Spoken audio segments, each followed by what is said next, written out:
Return for Leonard Harris, and he downs it in the end zone. So right away, Darryl, Kevin Shea has accomplished one important thing we alluded to earlier in the pregame show. You got to stop these guys from catching the ball. We did. He kicked it deep in the end zone, and it prevented him from running it out. They've been explosive all season, and that's going to be a big part of the Invaders if they want to win tonight. They're going to have to prevent any big returns.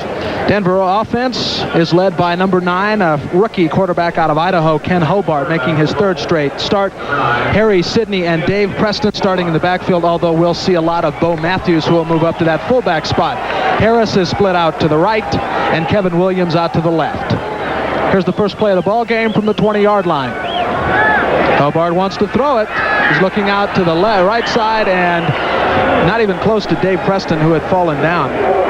Dave Preston, the former Denver Bronco player who was signed by this club, about 6 weeks ago, about the first week in May. And there has been some talk in the press about him as well this week, that he's starting the game, but that Bo Matthews is the guy that should be playing more. So, John, that's going to be a big key tonight from the Invaders' standpoint. They're going to have to put pressure on the goals quarterbacks. They're going to have to do that probably with more blitzing than they've probably done in the past. Second down and 10 at the 20. Hobart again has Sidney and Preston in the backfield. Hands it off to Preston to the left side. Monty Bennett stops him right there, and he's tackled by... Bennett stopped him, and number 70, Chris Lennon, the nose tackle, also in on the stop. No gain, so it'll bring up a third down and 10.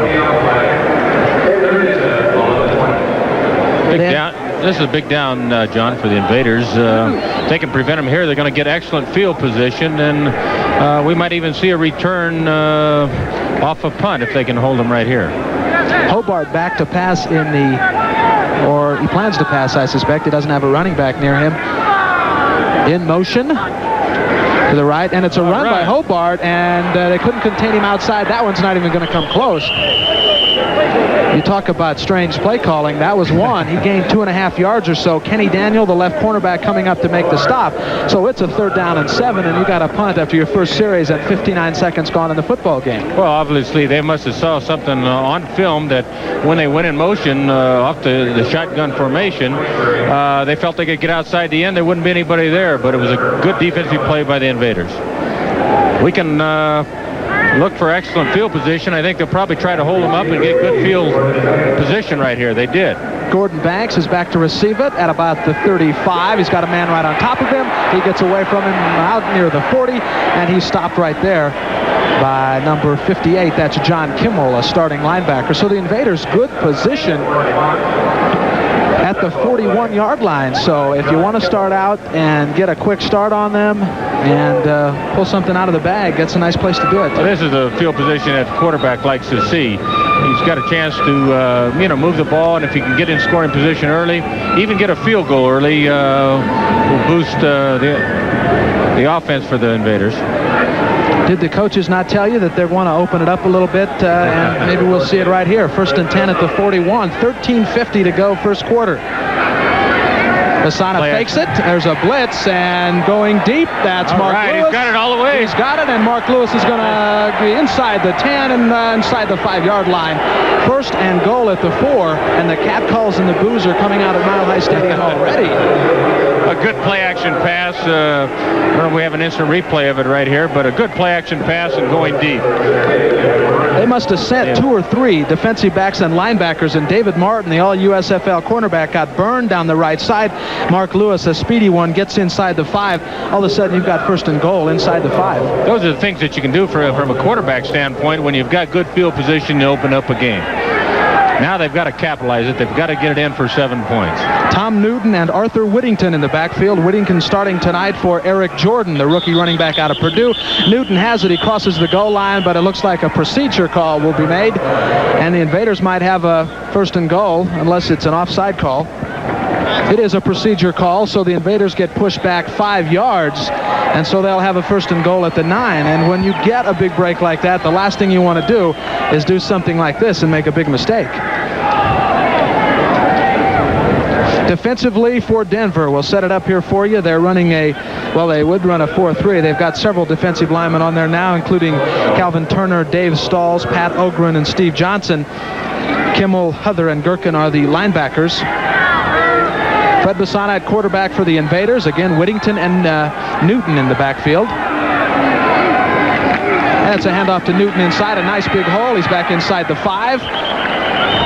John Kimmel making the stop there at the 3-yard line. That's a good play right there. They got all their yardage back. Now they're able to go with play. You'll see where they're going just a 65 lead man. He's got a real good hole. He's got good leg drive and drove for extra yardage.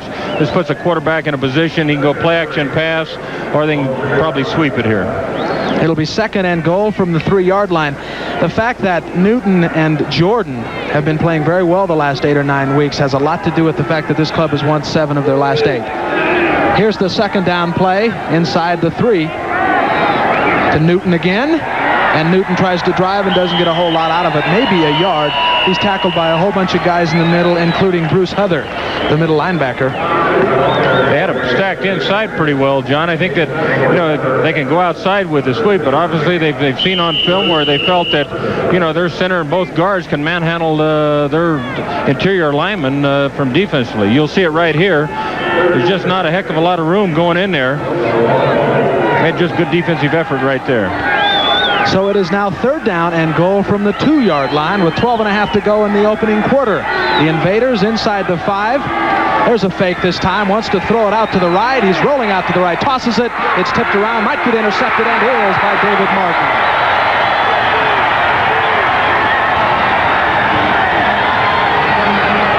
You'll see right here, John, those are things that a quarterback, when you don't have anything open, you just got to, he didn't make sure that you get your 3 points. Puts a damper on a great effort. Had it tipped in the air. It's like the old tip drill. Big break for the goal. David Dumars making that play as much as Martin. Dumars is the one who tipped it right there by Tom Newton. And so you have one big break in the ball game. You make a break with a long pass, and then you get the interception. So we are back with the goal, 1st and 10 at the 20. Dave Preston and Harry Sidney still in the backfield. Leonard Harris and Kevin Williams. That's Williams out wide to the right. 2 tight ends in the ball game for Denver. Hobart gives it to Preston to the left side. Preston out over the 20. Didn't get a whole lot out of it, maybe 3 yards. Little extracurricular activity going on outside the 30, and the flags fly. And I'm not sure who it's called against. I think it's going to be against the goal. One of their big, massive offensive linemen was trying to push around one of the defensive backs, and he got caught. I was talking to the Invaders coaching staff. If they had one fear in tonight's game, it would be throwing deep against their secondary. They've got burned in the past, so it's going to be a big job by the defensive secondary of the Invaders tonight. They're coming up. They're hitting aggressive. It's a good physical game. You come in a little later after the show, and we call that intimidation a little bit. The big offensive lineman trying to intimidate a defensive back. That cost them 10 yards. Burl Sorga, the referee, calling it out 10 yards. Greg Fiesel at 6'7" and 285 pounds was picking on Derek Martin, 5'11", 185. So that sets up a 1st down and 19 from the 11. Bo Matthews, as we mentioned, is in the ball game now, and he's in at the fullback spot. Harry Sidney thus moves to the I-back, or the deep back in the offense. Hobart rolling out right. Looked like it might be kind of an option play. He's keeping it himself. He's out over the 20. Derek Martin, or Kenny Daniel, is there to pull him down near the 25 at about the 24-yard line. I think you'll see here, John, this is a young, rookie, aggressive quarterback right here. As he puts on a few more years in professional football, you won't see him running with the football quite as much. He can really get thumped here pretty good, but he got yardage. They went. You'll see it here again. He's running a play action up the middle, trying to get to the outside. Obviously, they've seen something where they feel that their quarterback could run back to the weak side. They were in a double tight end offensive formation from the I formation, and that allows them to sweep either way. Did they try and make it look like an option there maybe so that they can kind of set it up for that a little bit later? We'll find out. Hobart has the ball at the 23, sets it up. Sidney is back at the fullback spot. Preston in the backfield. Leonard Harris wide right. This time Preston takes it deep. Manu Maliuna missed him, and Derek Martin chases him down on the left side after a gain of about a yard or a yard and a half. You'll see right here, the best tackler on any football field is the sideline. The defense strung it out well. They run him out to the sideline and made a good defensive play right here. They strung it out right here, missed tackle there, but watch him string it out. Defensive corner made just a great play. Apparently Denver thinks they can get outside on these guys because they've run several plays and a couple other plays trying to set it up outside. It appears that way, but now what they've got to be careful for, that their corner's coming up making a tackle. They don't go a play action pass and throw deep on them. 3 wide receivers in the ball game. 10.5 minutes to go. It is 3rd and 6 from the 24. Hobart sets up right over the middle. He throws it to Harris, and it's off his fingertips. Harris was open, and number 88 down the right side was also open. The Invaders went to 6 defensive backs on that particular defensive set, wanting to put a little more speed in the secondary to cover up and prevent that long pass. The man open down on the sidelines, Bob Nazolik, a tight end, and Harris and Williams very fast, both of them about 4.3 speed. So they'll try to be using that speed this evening. Brian Spielman, both the kicker and the punter. Has to scoop it up, but he pulls it, no problem. Gordon Banks is back to take it at the 38-yard line. He's got to set up to the left, and we're going to have a clipping call there maybe. They called it. Banks goes out to the 44. But we'll have a clipping call on John Kimmel is the man who got clipped. I believe it was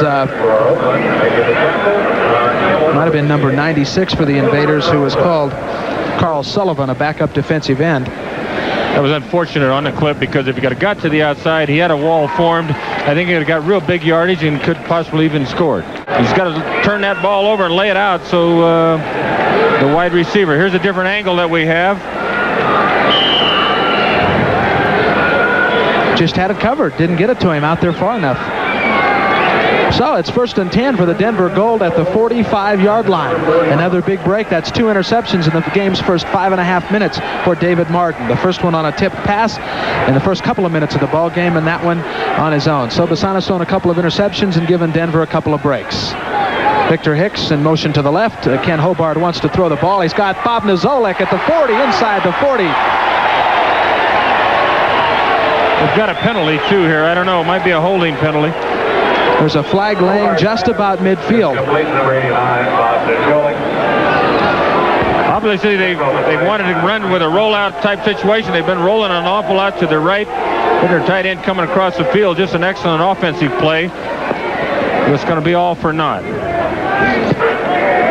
So mistakes have been the name of the ball game so far. Both teams making a number of them.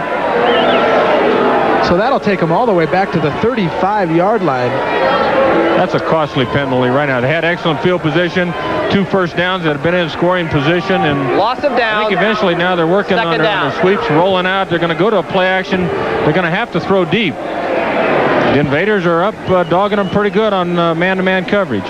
The official said it was a loss of down as well, so it'll be 2nd down and 20 from the 35-yard line. So a double whammy on the play. Lose 10 and also lose it down.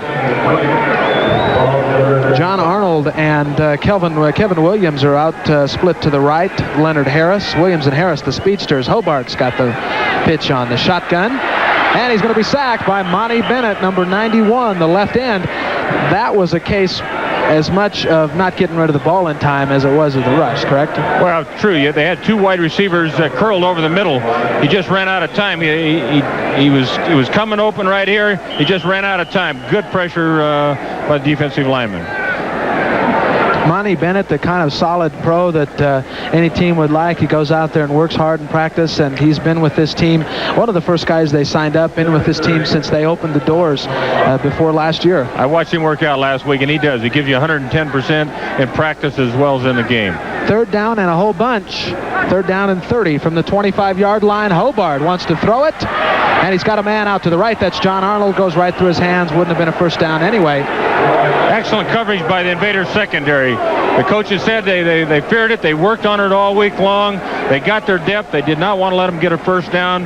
They got burned in the Los Angeles game last week, letting a receiver get behind their secondary and prevent defense. And they've worked on it hard all week, and it looks like they're taking advantage. there's been a lot of pressure on Hobart because he's a kid and starting in his third game, the first two were kind of tough. We'll get to that in a minute, why Craig Morton wants to play Hobart. Here's the punt for Brian Spielman. Kind of an end over end. Banks just lets it fly, and it's going to go about the 30, inside the 30. He'll down it at the 28. So the Invaders will have a 1st and 10 at the 28 with 8 minutes and 15 seconds to go first quarter. It is 0-0 at Mile High Stadium.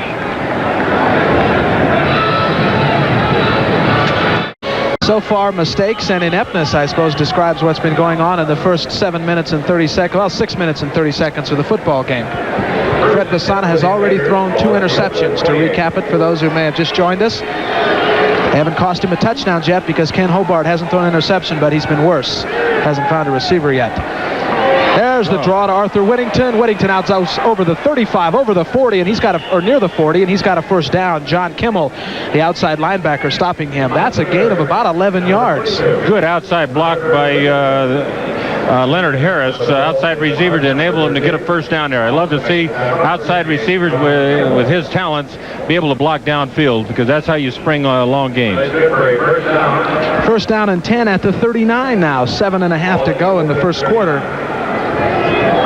And again, Whittington is playing for Eric Jordan, who has a couple of tender ankles. And a kid with that kind of ability, and a game that not going to send you to the playoffs anyway, you don't want to mess him up. Newton over the 40, powers for a gain of 4. Tackled by a whole bunch of guys in the middle, including Bruce Huther, and also tackled Pat Ogren. To get back to the Eric Jordan, Arthur Whittington thing, Jordan might be able to play. In fact, he has the last couple of weeks on some kind of tender ankles. But a kid of that kind of an ability, and a guy that you want to keep around for a while, in a game that, as I mentioned, is not going to get you in the playoffs, you don't even want to take the chance, right? John, of course, when he came in, he was relatively unknown, and then he became a big target. He was taking a lot of undue punishment. He came up with a couple ankle injuries, I think on the artificial turf where he got his worst ankle injury, and he's hurting a little bit tonight, so I don't think we'll see him playing. Fred Basana, 2 out of 4 for 59. Those other 2 were caught by Derek Martin. He's going to be sacked down at the 31. That is Dave Stalls. Dave Stalls playing in what may be his last professional football game. He announced this week that he is going to veterinary school when this season is over. If they don't make it to the playoffs, this will be his last game. Basana got tripped up a little bit by his own offensive lineman, and that allowed Stalls just to run right over him and hand Basana a loss of a bunch of yards, about 7. What I can see so far, they're trying to use play-action pass. I think when Fred wants to throw, he should just drop right back. They're getting one-on-one coverage with the split end. I think Banks can take him anytime one-on-one. We got a zone here. It is 3rd and 17, and I'll bet you, sports fans, that Fred Basana throws the football. He is back to pass on a straight drop, a little bit of pressure from Thornton, and it's over the head of Brian Williams and anybody else who might have wanted to intercept it. Number 32, Tom Sullivan. We might have a late hit on the quarterback. Is that the call back here? There's a flag at the 20-yard line about the spot where Fred Basana released the ball. Got offensive holding. Offensive holding when it's 3rd and 17. I think you just let him punt it, don't you? Right here, you decline it. You get field position and try to get some points on the board. Holding. Number 79 offense. Penalty decline. Penalty. 4th down. Stan Talley, who has punted 105 times this year in 17 ball games, will be in to do just that. 106 times this season. He averages a little over 41. He averages a little over 6 punts a game. Craig Penrose was warming up on the sidelines, but it looks like Hobart will go back into the game. Derek Martin, the #1 punt returner in the United States Football League, averages almost 14 yards a return. That's pretty good, folks. Talley punts it a little bit short. At about the 40, 35, it'll bounce around. They won't even give Martin a chance to return it. That'll set up a 1st and 10 from the 36-yard line. Somebody there trying to get cute, looked like number 23. We will return with more USFL football from Mile High Stadium in Denver, Colorado. Ken Hobart remains in the football game, although Craig Penrose has been warming up on the sideline. Dave Preston takes it near the 40-yard line. That'll be a gain of a couple. Gary Plummer, one of the inside linebackers for the Invaders, in on the stop. The Invaders are really moving around. They're showing a lot of different fronts right there. They went to a 5-man line. That's why they were able to stretch that sweep out and be able to fill with pursuit. They're doing an excellent job of pursuing. The only thing you have to look for is a screen back away from pursuit and play action pass deep. Preston got 2 yards on that play. It's 2nd down and 8 from the 38. Bo Matthews in the ball game at fullback spot right now. And it's a pitch to Sidney to the right. Oh, excellent. Good coverage there by the corner man. One of the safeties, Frank Duncan, came in to make that play. Excellent play by Duncan. He came up, stuffs it in the backfield. They will lose about 1 yard on that one. Almost a yard. It's still 3rd and 8 at the 38. Here again, Invaders secondary is going to be tested. We know that, they should be throwing the ball down the field. We're going 3 wide receivers, shotgun formation right here. It looks like definitely passing formation for the goal. 2 wide receivers to the right, 1 to the left, and 2 running backs, both set up in sort of slot positions. Hobart wants to throw to the left, doesn't even come close. Doesn't even come close. Intended for number 80, Leonard Harris, the speedster, the 5'8", 185-pounder rookie out of Texas Tech. The kid's going to be a real star. Hobart is really getting a lot of press. Yeah, but in defense of Hobart right there, he misread either Harris's move because he was running it up and he had him on a curl pattern.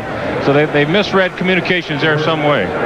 Craig Morton with an 11-12 record, and again, they've lost 8 of their last 9 games under a bit of pressure. Wants to play Hobart because he thinks he's going to be a good one. He wants to give him the experience. Here's the punt by Brian Spielman, and it rolls past and bounces past Banks into the end zone. It'll be a touchback. I'm sure that Craig's trying to give Hobart some experience, but in defense, he's making rookie mistakes right now. The Invaders are very vulnerable over the middle, about 15, 20-yard hooks and crossing patterns over the middle. He's not reading his keys. He's making up his mind in the huddle what receiver he wants to go to, and that's just a rookie mistake. I think he's got a bright future in pro ball, but he's got to learn some of his keys first. In another ball game tonight that doesn't mean a whole lot, Jacksonville and Pittsburgh, neither of them even coming close to a playoff spot, are scoreless 0-0 in the first quarter. So the Invaders take over here, 1st and 10 from the 20 with 3:47 to go, first quarter. Man-to-man coverage right here again. Casana hands it off to Whittington, and Whittington is stopped to the right side. He goes off to the left. Fred Basana gets a block for him, and Whittington makes something out of it, gets a yard out of what would have been a 5 or 6 yard loss. Nate Miller, the cornerback, along with David Dumars, in on the tackle. Great individual effort by Whittington right there to get back to the line of scrimmage. The Gold are coming up and playing real tight. They're putting a lot of pressure, trying to put pressure on Fred Basana right here. Arthur makes a good push-off right here, reverses his field, 1 block, and he could have got big yardage. David Dumars, the strong safety, had come up to defend on the run, and he's the man who forced the play back to the left. So what could have been a big loss turns into a 1-yard gain. It is 2nd and 9 at the 21.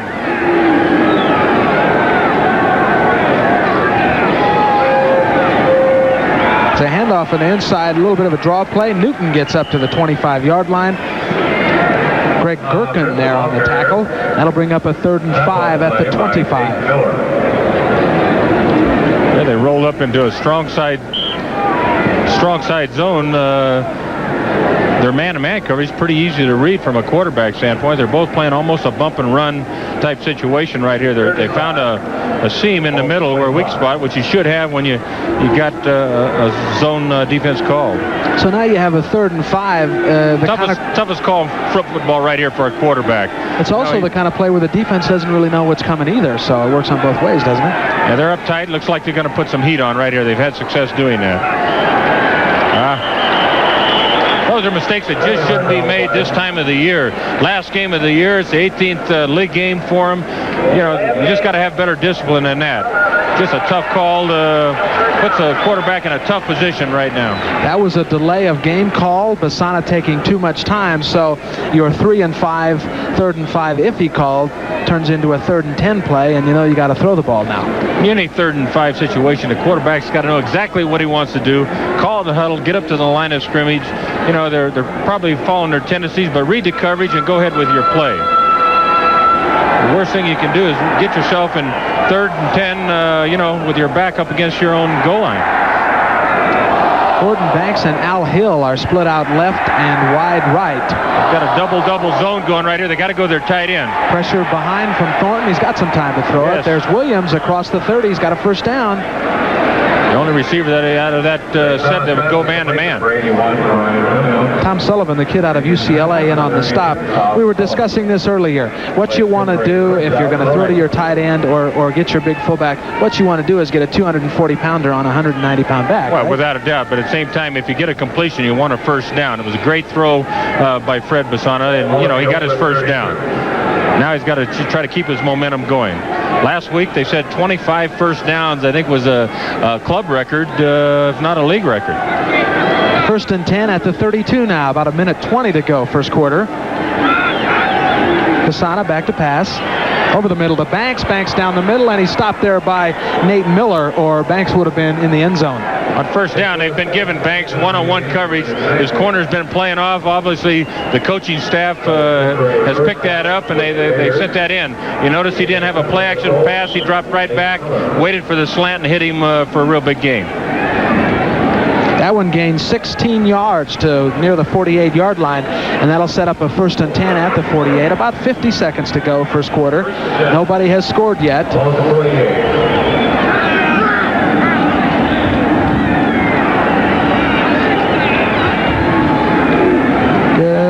Arthur Whittington's got it out to the right side, inside the 45. That'll be a gain of almost 4. To about the 44. A replay right here. You see Arthur, start, duck in, picks up a good block, breaks off of his block, and just got all he could get out of the play. The kid who made that block, Tracy Franz from San Jose State, he was a tight end at San Jose State and joined the Invaders, and they made an offensive guard out of him, and they're very high on him. They think that he's a real prospect. In fact, they're pretty happy with both of their guards. Jim Leonard, a 4-year NFL vet, and Tracy Franz, the kid, on the right side. We have played one entire quarter, and there is no score from Denver's Mile High Stadium. We'll be back in a minute. 3rd and 1's a good play action time to come with it, because they can still go for it on 4th down if they don't make it right here. We'll see. Be interested to see what they go. They're going to their short yardage offense with 2 tight ends. This is a good offensive formation. I'd like to see them use it from the 20-yard line in more. They got 2 outstanding tight ends. Soft tackle, good penetration. Steve Johnson, number 72, in there to help make the play, along with number 59, the middle linebacker, Bruce Huther. Even though it was stopped there, it looked like he had an opportunity to get around to the left side. Here are the first quarter stats. Oakland, 5 first downs, Denver, none. Oakland with the 10-yard advantage in rushing, a 92-yard advantage in passing. It's just not an impressive stats for this time of year for 2 veteran teams. And you look at the great advantage in yards for the Oakland Invaders, and you look at the scoreboard, and it's still 0-0. 2 big interceptions thrown by Fred Basana in the first quarter, one of them in the end zone. Here's the punt from Stan Talley, and this one will go through the end zone, clear through the end zone, and almost clear in the back. 13 minutes and 20 seconds to go in the half. Oakland and Denver are 0-0. Denver will take over at their own 20-yard line when we return from Mile High Stadium in Denver, Colorado. The Oakland Invaders, the Denver goal. And Harry Sidney takes it about 8 yards, 7 yards up to the 27, and he took the handoff from the new quarterback for Denver in the ball game, Craig Penrose. Penrose, the former San Diego State, led the nation in passing when he was in college at San Diego State. They're going to the line of scrimmage without a huddle. I think you're going to see the tempo change here tremendously. Craig is a veteran quarterback. They're vulnerable over the middle. I think you'll see him start hitting hooks and around the 15-yard area over the middle. Harry Sidney got that pass and only gained about 5 yards, but it's good enough for a first down. And certainly the crowd here picked up a little bit when Craig Penrose came in the ball game, but it was pretty obvious that Ken Hobart didn't have it and wasn't about to find it tonight. Well, anytime that you face that, sometimes a change of pace is good. Craig seems confident in what he wants to do right here. If their coaches and staff has passed on, they have been the Invaders been a little vulnerable over the middle, so we'll see if the veteran can pick it up. This time, Harry Sidney takes it again, gains about 1.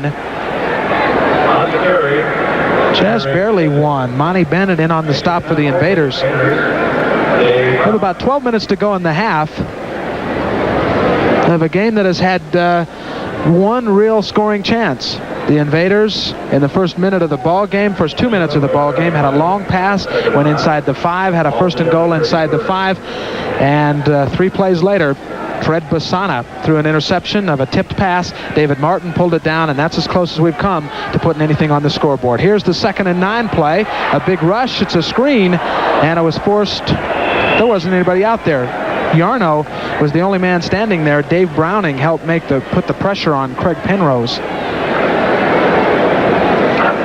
Harry Sidney got wrapped up in a line of scrimmage. Otherwise, you've got a guy out to get into the screen. It was wide open. I think we're going to see that call again later on in the game. 3rd down and 9 now at the 33. So both teams put in their units for the pass. And Penrose will set up in the shotgun. Invaders have their 6 defensive backs in the game. Let's see if they can continue to hold. Here's the snap. They just send 4 guys in. There's a man over the middle. That's Williams, and he gets popped by Kenny Daniel. That one gained just a few yards, not nearly enough for a first down. It's up to the 37-yard line. Here's the defensive replay. If this ball was caught, it still is not going to get a first down. Good defensive hit right there. Just the way tackles should be. Right behind the shoulder pads and put the receiver right on the ground. Kenny Daniel, one of the young men in the USFL who has already signed a contract to go play in the NFL. Daniel signed on with New York Giants. Here's the punt by Brian Spielman. And kicked it off to the left side. So he wants to keep it inside the 20, but he really didn't have to kick it off to the left. I'm not certain it was intended to be that way. Okay, like it come off the side of his foot. It like to made the receiver feel it downfield. So the Invaders will set up shop at the 17-yard line on a 1st down and 10 play. Just inside 11 minutes to go here in the first half. We talked about the Invaders, all week long. They threw deep in practice. The coaches said that they would be throwing the ball deep. They started the game on an opening play-action pass. They had one picked off, and we haven't seen it since. We'll be back with more from Mile High Stadium right after. It's the Invaders' turn to see what they can do with the football. 1st and 10 at the 17. Inside play to Tom Newton. He might have gotten a couple out of it up to the 19. Most of the people on the inside making the tackle for Denver, Dave Stalls. The goal to set up Tennessee right here. They're giving man-to-man coverage on 1st down, and the Invaders are going to have to take advantage of that. That's like licking your chops. They're going to have to throw their outside receivers. Of course, that's an old ex-quarterback stuff we were talking, but anytime you see man-to-man and one-on-one, you just got to be able to sit back and throw the ball. Go maximum protection, even block your tight end, both backs, and throw to your outside receivers. Ladies and gentlemen, Darryl LaMonica has this game all figured out. 2nd down and 8 from the 19. Al Hill again in motion. This one they fake. Bassana wants to throw off to the right. He falls down at the 20. Arthur Whittington was the receiver on the play. We have a flag in the backfield. Not sure what it is. Looks like a holding call against the Invaders, so that'll send them back quite a ways. Those are just errors that just really hurt an offensive team. You get thrown, you're back up against the wall, you make a mistake down here now, you're almost assured of giving up points. Right now, Denver's defensive people are discussing it with the officials. And I believe they got to take the 10 yards, don't they? No, no doubt about it. You got to take the 10 yards right here, and that's exactly what they're doing. So it'll be 2nd down and a whole bunch at the 10-yard line. About 2nd down and 17.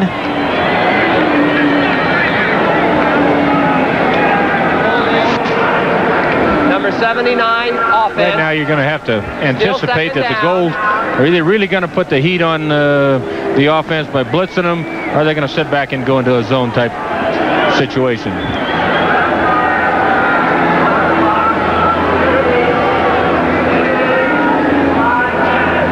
It'd be my my guess right here that Craig's going to have to make something happen. You know, sometimes that your offense is a little bogged down. You've got to try to pick it up, and, you know, you win it with defense sometimes. They've got to come up with a big play. They can put the heat on right now, you know, come up with an interception or a fumble. You know, it can really get the spark back and the momentum going. The official has told them to run the clock down 5 seconds, I believe. It was showing 9:40. So they've told him to run it down 5 seconds, I believe, to 9:35. It continued, or maybe set it at 9:45. Maybe it ran off 5 seconds too many at the end of that play. Waste a couple of minutes here for 5 seconds. It might mean something at the end of the ball game. Giving him 25 seconds. It says 10:05. Okay, so give them 25 seconds they might need at the end of the ball game. 2nd and 17 at the 10-yard line. Basana sets it up. They're up real tight. Looks like they're going to try to put the heat on them. Here they come. Newton takes the ball, and he loses almost 3 yards. Loses 2.5 out of the play. Denver was expecting something like that. He did lose 3. You see right here, they're all up. They're coming. They just sealed off all the lanes. There's no place for the back to go. He had no chance. Dave Stalls is playing in what may be his last professional football game, and I guess he figures he might as well make it a good one. He's an excellent football player. I think he's going to become a veterinarian, I believe. He played with Tampa Bay last year, joined the the LA Raiders in their drive for their championship last year. 9:26 to go, 3rd down and 20, and it's a running play, and Whittington doesn't get much at all. So Stan Talley's going to have to punt, and he's going to have to punt it in the dirt, maybe. That's just a conservative call by the Oakland Invaders. You see right here, they're just going to run the sweep. If they can find a seam, fine. If not, they want to be able to punt the ball and get out of trouble. The offense, you know, they've already had 2 balls picked off, and pretty conservative call, but you know, when you're punting to a team that's leading the league with better than 13-point average here, they're one of the best punt return teams in the league. Martin's already picked off 2 Fred Basana passes, and now he's set up around the 45. As Darrell mentioned, he averages almost 14 yards a return. What a punt by Stan Talley. This one is all the way inside the 20, rolls to the end zone. That, folks, is an 89-yard punt. Talking to Charlie Sumner, and he is real high on Talley. He just thinks he's got one of the strongest legs in the game. Folks, we'll be back to take a look at the 89-yard punt from Stan Talley when we return. Watch how far this one flies before it hits the ground. Martin can't believe it. An incredible performance. I guess they knew what they were talking about when they ran that sweep. Kick a long punt and let the defense take over. Denver's got it, 1st and 10 at their own 20. Penrose is going deep down the sideline. He's got Harris, the speedster, and a great defensive play, tipped away by Derek Martin. I believe Harris might right here. This is a great defensive play, but right here, one thing this will set up. Now you'll see Craig probably come back later. He'll run a comeback or something. We'll set up the shorter intermediate type passes. Derek Martin did a good job of following that right play. Here, watching just it get all the the way. hand in at the last second. Excellent defensive play. 2nd and 10 from the 20. 8 minutes and 23 seconds to go in the first half. Penrose to throw it again. This time to the right side. Running back Eric Sidney's got it up to the 28. Penalties should be happening this time of the year. Here's Penrose, 1st and 10 play at the 42. He's got Harris on the right side. He's got it. He's caught it inside the 15. Incomplete. Incomplete pass. Kenny Daniel on the coverage. Let's take a look at that one again. I think he might have had it, but he was out of bounds. Everyone sees, and watches the ball in the air, but Craig Penrose really took a shot. Almost. It was a perfect throw. He should have let it inside, but a perfect throw and catch. But Craig Penrose really took one on the chin. I don't know if we have a chance to stay on a quarterback or an instant replay, but he really took a hit. That was Kevin Williams, who averages nearly 23 yards a catch. He and Leonard Harris both very fast. Williams remains in the ball game. Neil Ballholm and John Arnold now are split out. See if Craig tries to find that soft spot over the middle at around 15 yards. Out of the shotgun this time. He's going to throw it again. Medium deep. There's an interference call. That'll be called against Kenny Daniel.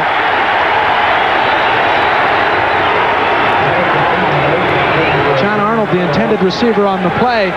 Kenny Daniel is complaining that he was going for the ball just as Arnold was. I agree. I think you'll see here on instant replay, he anticipated it very well.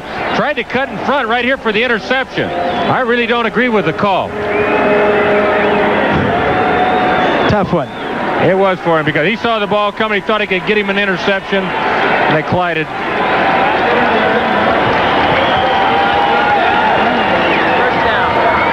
These are the errors that you hope that the defense doesn't make.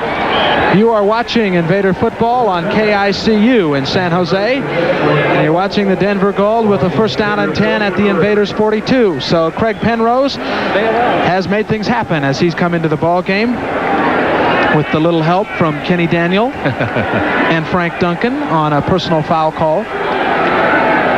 Bo Matthews in the backfield along with Sidney.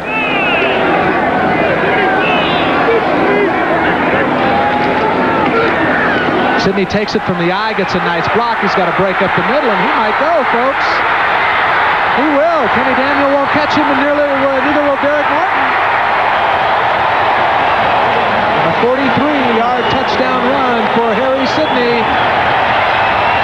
And it's 7 minutes and 49 seconds of the second quarter. The Denver right here has a 6-0 lead. John, right here in instant replay, makes a real great cut right there. Missed tackle there. And he just is off to the races right here. But I think what set that play up, he threw those two deep passes. The defensive secondary was playing way off. Allows the runner to cut back against the grain and pick up big yardage. You noticed on the last play that Kevin Williams on the sideline beat Kenny Daniel down the sideline. Daniel and Martin both get outrun, although Martin took a nice angle to it, just didn't have enough real estate to catch up to him. Harry Sidney, the former running back, was a quarterback at Kansas as well. He is the Gold's leading rusher. Gained over 900 yards now, and every yard that he adds on is a Gold record for a season. Brian Spielman will come in to attempt the PAT. He hits it, and the Denver Gold has a lead. We have 7 minutes and 49 seconds to go in the first half. The Denver Gold hoping to get into the playoffs. Lead the Oakland Invaders. Penrose has thrown deep, both on the left side as well as the right side. This defensive secondary is loosened up. If they can pop it back into the secondary, he'll have the ability to, to cut against the grain and pick up bigger yardage than normal.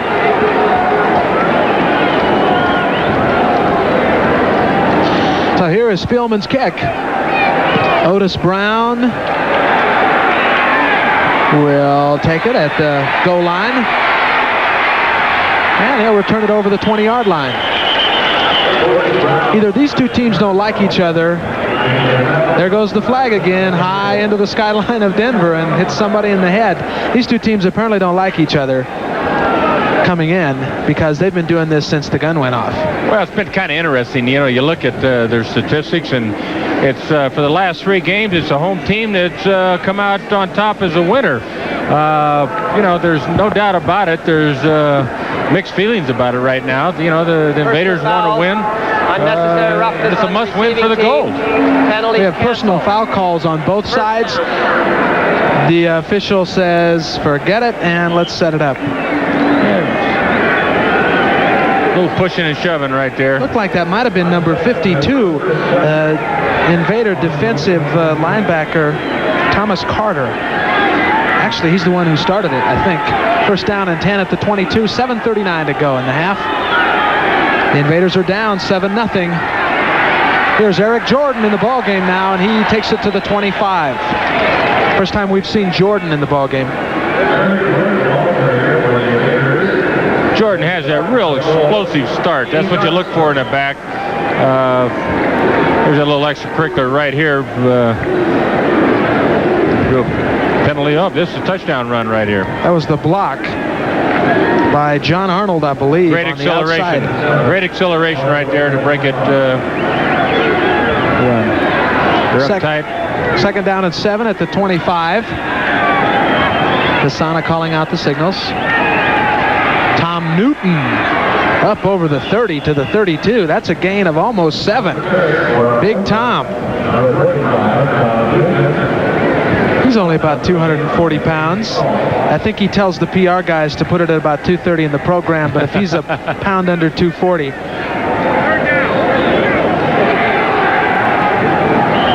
Having Jordan in the game, he's got such an explosive start. He's a game breaker and a threat at any time, and that's the key to running any of your sweeps or your traps. That back can get up there on the point of attack. He can pop it. 3rd down and 1 at the 31. So another big play for the Invaders. They've got both their tight ends, Williams and Gilbert, in the ball game. Jordan to the right side. He's going to have the first down. Runs over David Martin and gets up over the 35 to about the 37. So that's plenty. 6-yard gain. First down. You see right here as he starts on the sweep. He's just so quick. Watch the head fakes that he gives right here. Sets his blocking up, sees that he's got the first down, lowers his shoulder, got good leg drive, runs right over people. The Denver Gold brings in Craig Penrose. He starts to make things happen. So Chuck Hutchison says maybe we better bring in Eric Jordan because we need to get a running game going so we can throw the ball. Simple as that? Well, true. They said they were going to rest him and not play him if they didn't have to, but right now they need his explosiveness right there. Almost picks up another first down, 8 or 9 yards. That is another 8 or 9 yard gain up to near midfield. Dave Stalls again on the play. The Denver Gold, remember, this from the I formation. See a little pitch back right here. Watch the block right here. He cuts off his line block. Just outstanding moves by a young back. What I was going to say was the Gold certainly remembers Mr. Jordan. The first time he carried the ball against them in Oakland, in Oakland's 2017 overtime win, Jordan ran the ball for 74 yards and a touchdown. Good play action pass potential right here. 2nd and 1, good field position. He just might go to a good play action. At the 46-yard line, Basana calls out the signals. He gives it to Tom Newton, and he is up near the 48, which would give him the first down, and has given him the first down. It almost appeared at time like Fred Basana audibilized out of what he had called and went to a run. It looked like they were playing pretty loose. He might not have thought the play action was easy to set up here and second guess, but he took a little longer time at the line of scrimmage and he audibilized out. As a quarterback, when you look up at the clock and it says 2nd and 1, and you're thinking, oh boy, I'm going to go deep and I'm going to be a big star here, right? But you have to kind of step back and see what the guys are giving you. You've got to have the man-to-man coverage before you can go deep. You've got to play good, solid percentage football. I think on first down right here, they've got zone. They disguised it very well. Basana decides to keep it, and he goes inside the 45, near the 43. Calvin Turner and David Martin chase him down after a pretty darn good gain. That's a gain of... You see the quarterback scrambling right here. Fred almost makes a mistake. It tries to duck for a little extra yards. He ducked back in. He could really get hurt here. Watch him take a real good shot to his upper body. He should step out of bounds, not take that punishment. 18-game league schedule's an awful lot. You shouldn't have to take that physical punishment. Those big defensive guys like to take their shots at quarterbacks. Of course, you don't know anything about that, do you? You never let the guys chase you down, did you? I never ran any more than I had to. You know, that football is a game where 11 guys are looking for the football and you don't want to be caught. There is an injured Denver Gold on the field, and we'll check out who that is, and we'll return to Mile High Stadium. 3.5 minutes to go in the half, so we better start watching the clock here. I think a situation here, you might even see the Invaders, if they don't make it on this down, even go for it on 4th down. They're in their short yardage formation, 2 tight ends, bar formation. And he also has Tarosian in a slot to the right, so he's got a whole bunch of blockers in there, and he's going to throw it. He wants to throw it. He'll run it. Gets the first down after a pretty good shot by number 21, David Dumars. Depends on where they mark it. Looked like he wanted to play. He wanted to play action pass to their left. He rolls out here his option. Can't find anybody. Ducks down here. Good shot. Dumars not only made the play on the tackle, but he also covered Ted Tarosian, so Basana couldn't throw it to him at about the 40. They're short. 4th and about 6 inches. With 2 minutes and 58 seconds to go in the half, you're at the 42.5-yard line. What do you do, Coach? This is what gives coaches gray hair right now. But I think that, the momentum of the game, they've got to go for it. If they want to stay, keep their momentum going here, have a chance to get a score before halftime. Looks like got an ankle on the last tackle. Derek Martin, number 13, the guy who's pulled down a couple of interceptions in this one, was hurt on that last tackle. Last game of the season, I think the only decision to make right, you got to go for it. You got to play good, hard, aggressive football. And so the Invaders will go for it on 4th down and about 6 or 8 inches to go. So they bring in about the same bunch of guys, couple of tight ends and a fullback slot to the right. And Tom Newton crashes up the middle, and I don't know if he made it. Boy, it's going to be tough. Depends on where they spot it.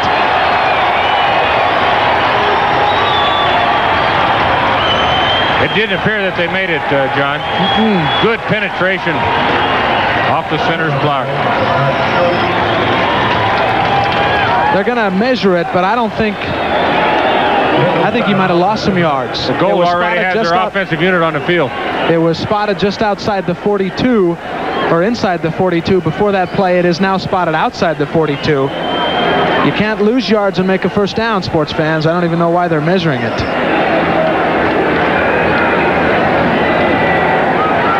It's a yard now. It's a whole yard. So the goal takes over. First down and 10 from their own 42 with a 7-0 lead and 2:44 to go in the first half. The Invaders had nothing to lose right there, John. They had to go for it. I think it was a good call. It's easy to set up here and second-guess the coach's decision or a quarterback's decision, but this time of the year, they have nothing to lose. I think they got to go for it. They got to get some points on the board. That gives the Gold an opportunity to make something happen with less than 3 minutes to go in the half and already leading by a touchdown. Your attention, please. The winner of the 2000 Be interested to see where the Invaders are going to go to their 6 defensive backs, try to get in a prevent situation with 2 minutes to go. I think they'll probably start with 4 defensive backs. If they put 6 defensive backs out there, Denver's going to see that and throw up a couple of running plays. They've got plenty of time to score. Yeah.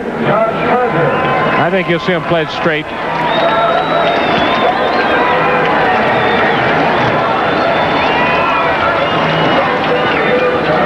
Denver now again has an opportunity to get in the playoffs. 2 things have to happen. It is very simple. Denver has to win this ball game, and Arizona, playing at home against the LA Express, must lose to Los Angeles. Ball game to be played tomorrow night. Now Arizona's on a bit of a roll, even though they're playing the LA Express. Arizona's favored to win that ball game. I talked to Raymond Chester, and Raymond felt that Arizona is probably playing as good as football as they have all season right now, and he felt that they could beat the LA Express. But when you got an athlete like Steve Young, you have to be concerned.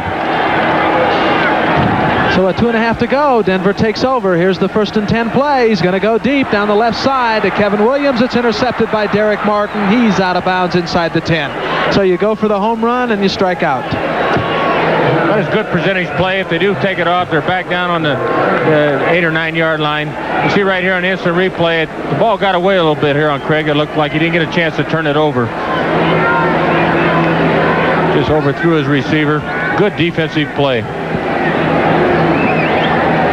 You get the feeling they kind of knew something was going to happen like that? Well, you got the momentum going on your side. The defense just came right back out. They made a great defensive stand. You should try to work the ball, at least pick up a couple first downs. You shouldn't try to pick it up all in one shot. If they make it as, it's a big play, but now the defense is back out on the field, and they got to start all over again. It's a little demoralizing from a defensive standpoint. On the other hand, the Invaders, down 7-0, have an opportunity to get back in it with 2:22 to go. Their first down play at the 9-yard line. That's a little bit of a draw inside play to Eric Jordan. Gets maybe 3 out of it. John, from an ex-quarterback standpoint, I'd like to say that you win championships with offense, but you really don't. You win championships with defense. And I was talking to Charlie Sumner earlier in the week, and he said exactly that.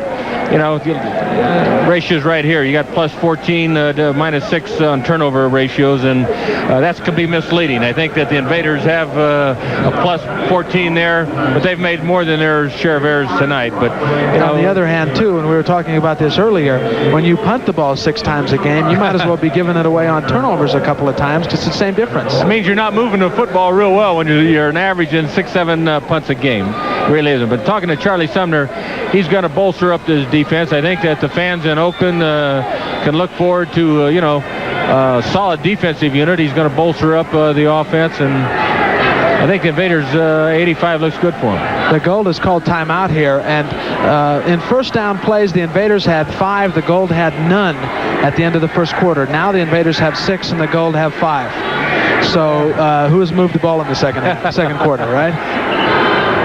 The only stat that really means anything is only time I ever had a person ask me the most obvious, did you win or lose? That's the only stat that really counts at the end of the ball game. I walked down and said how many passes you completed, how many yards that you had. What did Al Davis say to you all the time? His key statistic was how many interceptions that I had. And if you keep your interceptions down, you'll be in all the ball games. This is a 2nd and 8 play from the 11, 2:11 to go in the half. And again, they're going to run it. Eric Jordan to the left. He wants to get outside. Doesn't get outside. He's at the 10. Might have lost another yard there. Might have lost a yard. Dave Stahls again in on the play. Yeah, it appears to be a little conservative calling down here, play calling, but they don't want to make any more errors. They don't want to give the ball back to the Gold. They don't want to give up any more points. The Denver Gold has called another timeout with 2:06 to go. So with the 2-minute warning coming up, that'll give them another timeout, and they're going to get the ball probably with about 1:50 to go and 1 timeout. So these guys have the momentum. They want to make it happen here in the first half. Very smart call right there. They are going to get the football back, providing the Invaders don't come up with a real big 3rd down play here.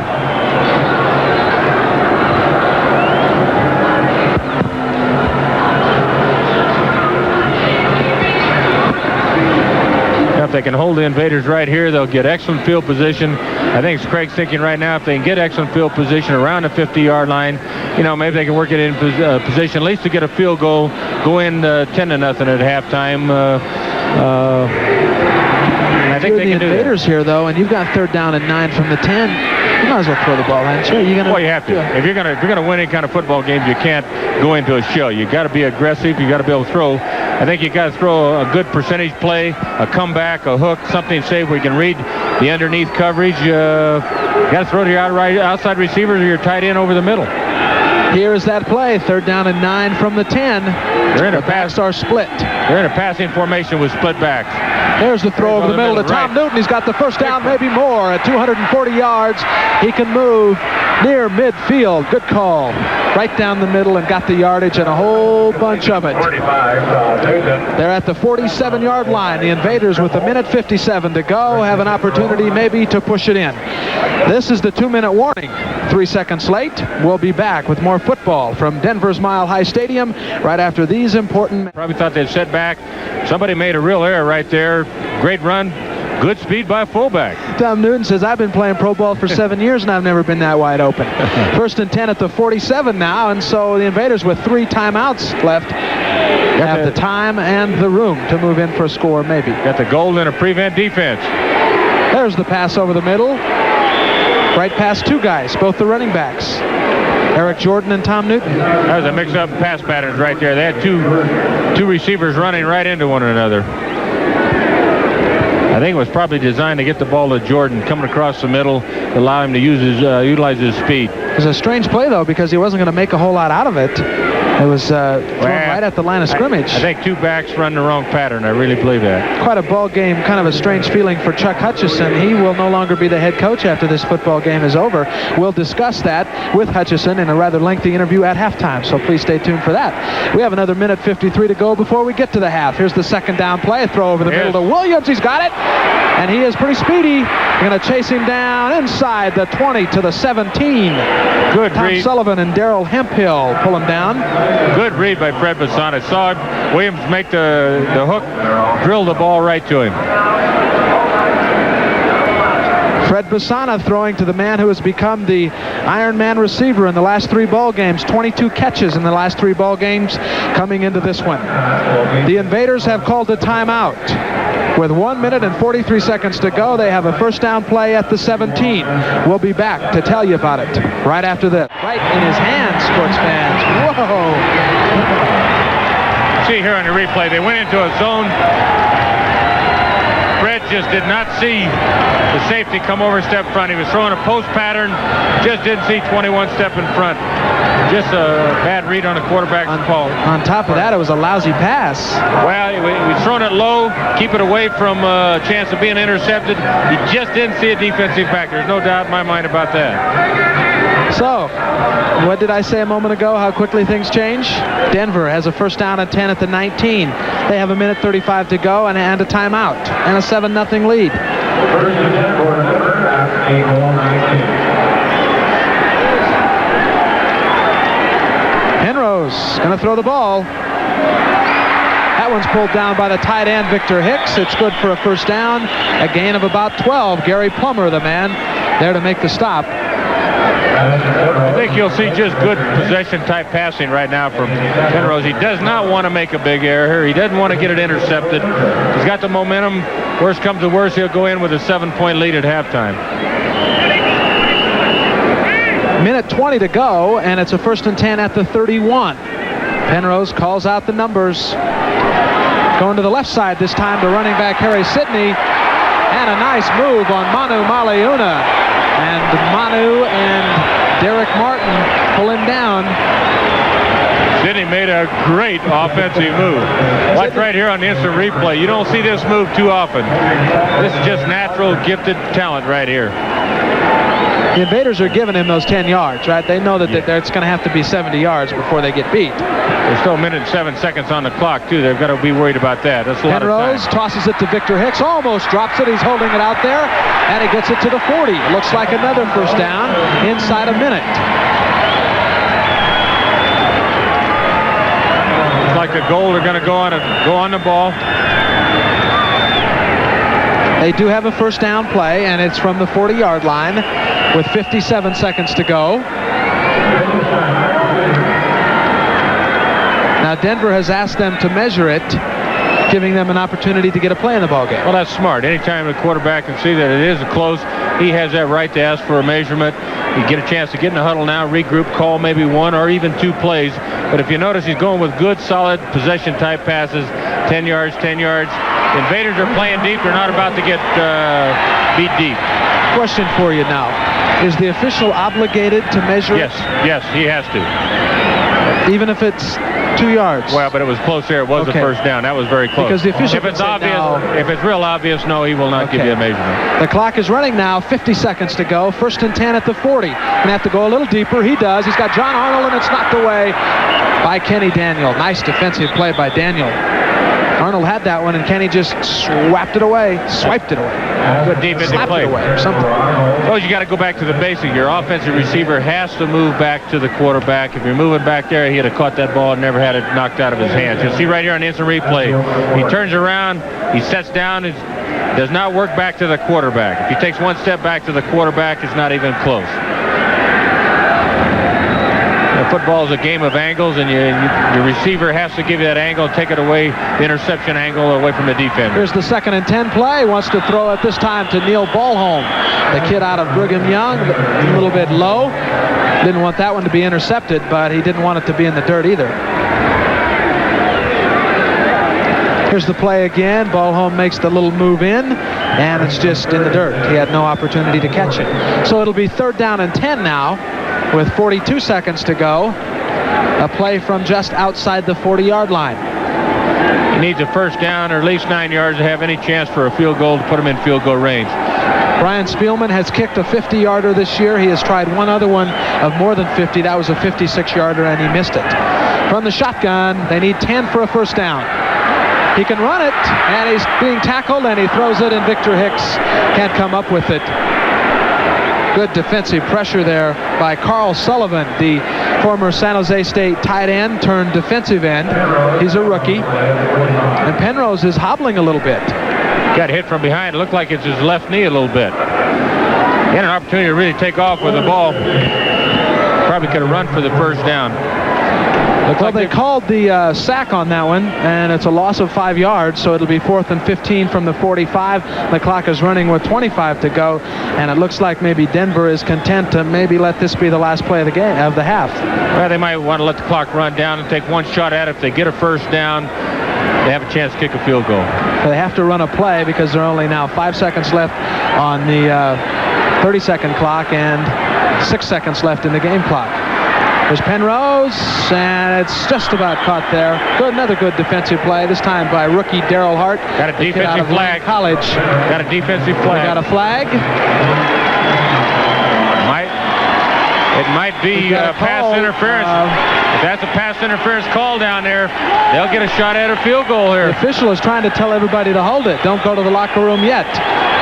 If it's a defensive penalty, we will play one more. Pass interference. Illegal contact. Number 42 against the defensive guy. Automatic first down. Number 42, Frank Duncan. One more play. It's an automatic first down. One more play in the half. There's a couple of guys who are already drinking their squinchers there in the locker room, I think.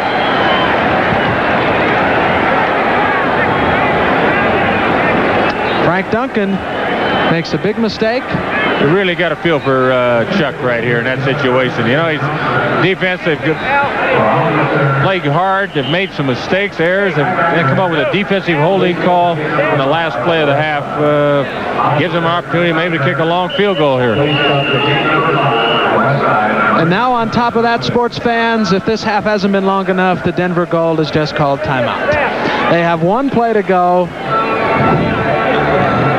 They need, it's an automatic first down, but they need 40 yards, a little over 39, to get into the end zone. Craig Morton has decided to call timeout, and he's going to pull out his 39.5 yards to the end zone play. And that is what, Darryl? Well, he's got his kicker on the field. It looks like he's going to try to go for about a 57 maybe? 57-yard field goal.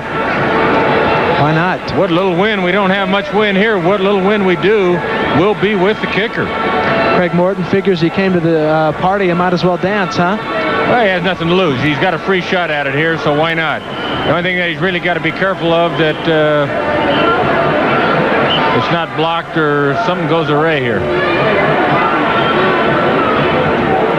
So they dispense with the we need to take the whole 60 seconds here. You know exactly what they're going to do. They're going to try a kick of nearly 58 yards. The last play of the half against a little bit of a breeze. And it's up, and it's good!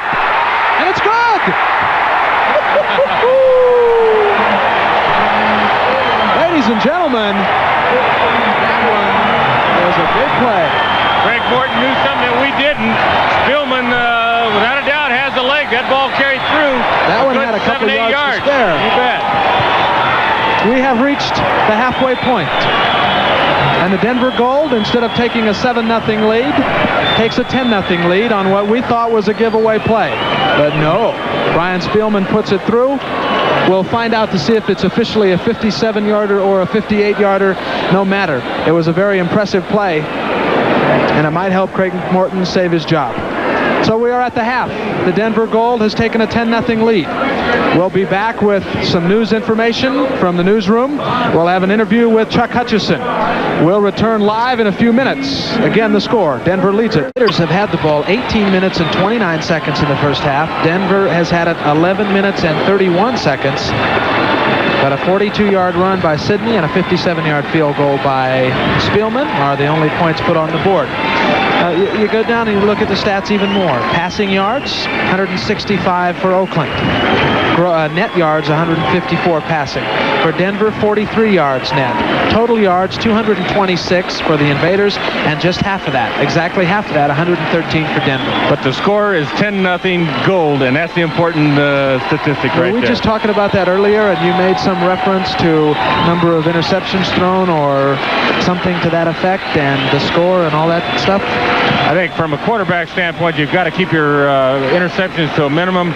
Your chances of winning are a lot grader. I think Fred's had 3. 1 he didn't see, but it was still an interception.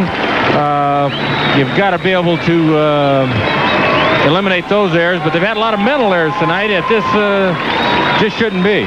You saw David Martin walking around there by the bench. He had hurt his ankle late in the first half tackling Fred Fasana. And Fasana has thrown a couple of interceptions to Martin. He's thrown another one to David Dumars that have not just been incidental interceptions. They have had a lot to do with what's happened in this football game.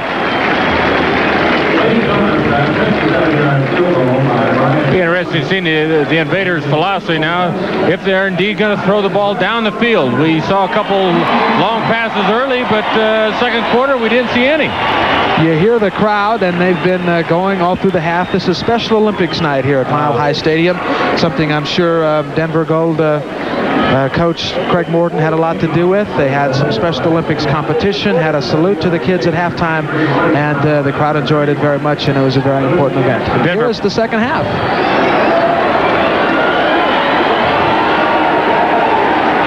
Lewis Jackson downs it in the end zone. 6 seconds into the second half, the Invaders will have a 1st and 10 at their own 20-yard line. It was a great sight. As the Denver goal came out, they went over to the Special Olympic kids and gave them a hat from the Denver Gold. It was a very special feeling here in the stadium. They were expecting a crowd of about 35,000 here, and we just took a guess and said there may be about 35,000 here tonight, even though the game is being televised locally in the Denver area. That's Denver fans for you. You know, in the NFL they have 75,000 here every weekend, and they're just great fans here in Mile High City.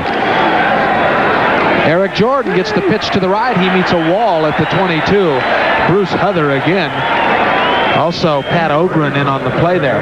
There was just no place to go. He cut back, tried to go find a seam. There just wasn't one there. They strung it out. Good hard hitting now. You know what, sports fans? You are watching Oakland Invaders football on KICU in San Jose. 2nd down and 8 at the 22. A little over 14 minutes to go in the third quarter. Fasana threw for 167 yards in the first half. They're in high formation. They like to go play action passing off this particular type formation. Got a this draw time it's coming. a bit of a draw, and it's stopped. Dave Stalls is there, along with number 50, Greg Gherkin. Stalls, who may be playing his last ball game. If they don't get into the playoffs, this is it for Stalls, who's going to go on to veterinary school. It's all out blitz. They really put the pressure on.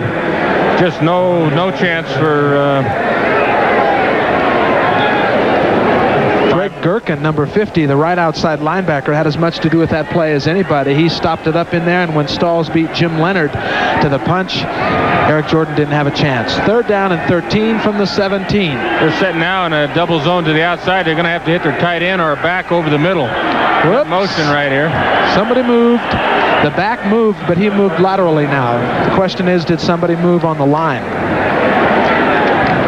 They're going to call it against Oakland.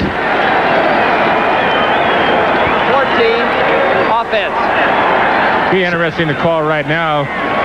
Fred saw the double coverage to the outside where he flexes tight end. Try to hit either a back or his tight end hooking over the middle. Going to have linebackers covering. So the first big play of the second half for the Invaders. 3rd and 18 from the 12-yard line with 13 and a half to go in the third quarter, and they're trying to find any kind of momentum.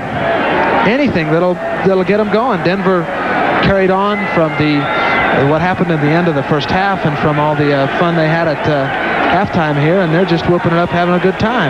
No surprise, Fasana's going to throw it, get some pressure. He's got time, and he's going to suck it up at the goal line. Right at the half-yard line. Guess who? Dave Stalls, and Bruce Thornton, and Pat Ogren, and a couple of their other buddies. Should have thrown it somewhere, right? You got to get rid of the ball right there. You got to dump it off. Even take the chance of taking the penalty right now. You don't give your punter any chance. The goal's going to get just excellent field position. Be interested to see right now if the goal's going to go on an all-out block and try to block it, or just take field position. If Stan Talley ever needed an 89-yard punt, huh? He needs a big kick right here. He put a lot of pressure. And he's got about 5 fewer yards than he normally gets. You normally like 15 yards right now. You notice he's got to give himself a yard and a half, so he didn't step out of the end zone for a safety. Gets it, and he gets it away, and it's high. Good Vincent punt. White takes it at the 48. He drops it, and he can't pick it up. And that gives the Invaders an opportunity. Number 23 for the Invaders, running back Otis Brown, down on the special team play. So you have a nice little cushy 2nd and 2, and the defense doesn't know what you're going to do, and suddenly it's a 2nd and 12. A couple of backs in the backfield now, and a couple of guys wide out. Penrose hands it off to Bo Matthews up the middle, and the fullback bulls his way down to near the 25. Shouldn't have been. They had an all-out blitz on that time. They opened the seam up. They popped it right through. You should shut off those seams. That's why you blitz. You try to, take the advantage away from any holes that big. Frank Duncan tries to burrow him down, but a big guy like Bo Matthews, he's only about 6'2" and 225, but again, those fullbacks, they cut about 10 pounds off their stats. What's happening right now, you're winning the trenches. The offensive center is handling the nose guard. When you do that, you can go left or right. They're going to form a natural seam there when you're only playing a 3-man front. They run it again. Harry Sidney gets stalled in the backfield, but it's good enough to give him about 3 more yards. I think you'll see it right here. They're averaging 4 or 5 yards a carry. Just great running right there. Good, strong, hard running. Marcus Quinn there to make the tackle on Harry Sidney. Gives him a 1st down and 10 at the 22. Now with 8.5 to go in the 3rd quarter. Then you average, doesn't matter if you throw the ball or if you run it. If you're getting 5, 6, 7, 8 yards a pop, you might as well just keep a hold of the ball and run it down in the end zone. Here's the call now on 1st and 10. The backs are split this time, so Penrose is going to throw it off to the right side, and it's out of the hands at the 10.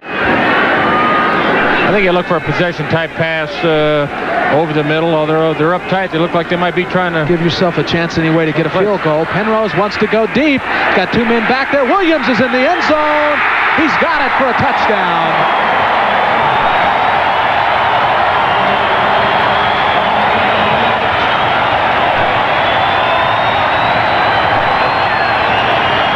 Oh, he went down. He split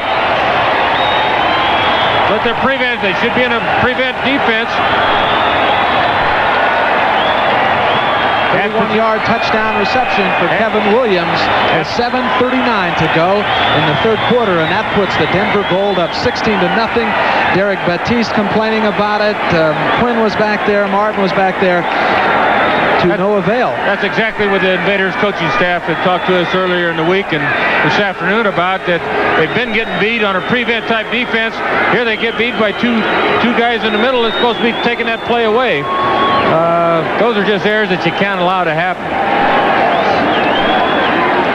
It's no secret there will be some coaching changes with the Invaders next year. Charlie Sumner's coming in. It's only natural he wants to make some changes.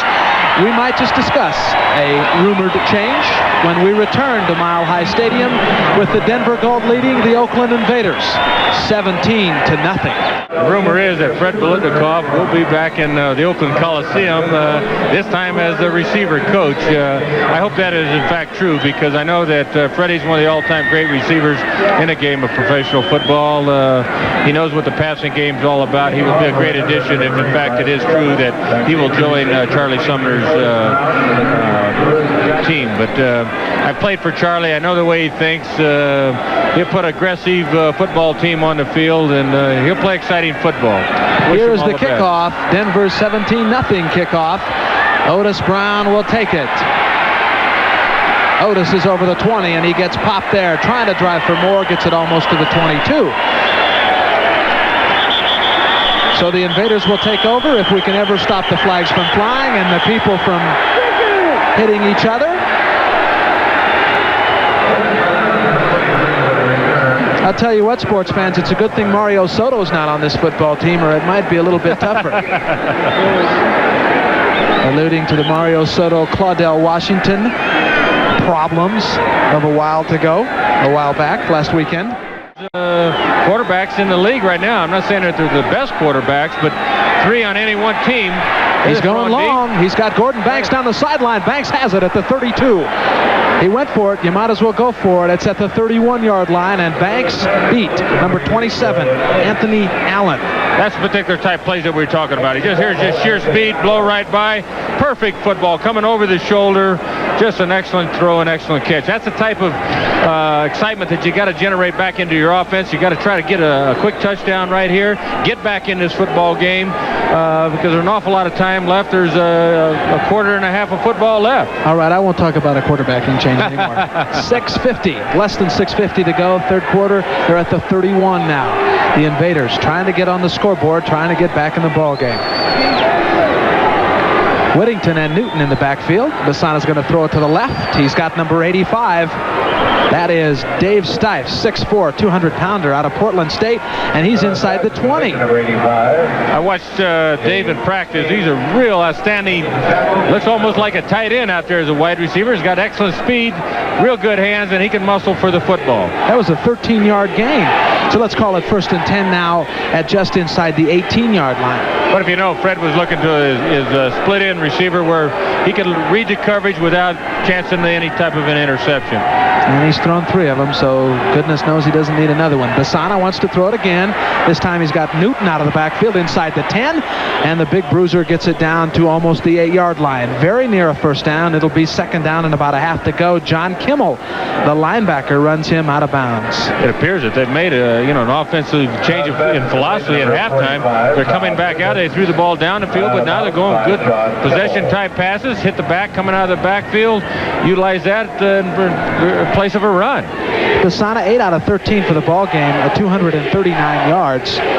Now maybe you should go into this with a philosophy that you think in the first half that you're down 10-0, so you have to play catch-up with those possession things. Maybe that's the key. It's a lot better being up on top 10-0 than it is down 10-0. 2nd and short yardage, 6 minutes to go, third quarter. Wants to pass it.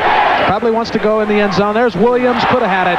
It went right off his hands inside the 5. So that'll bring up a 3rd down in short yardage. And when I mean short, I mean about 2/3 of a yard.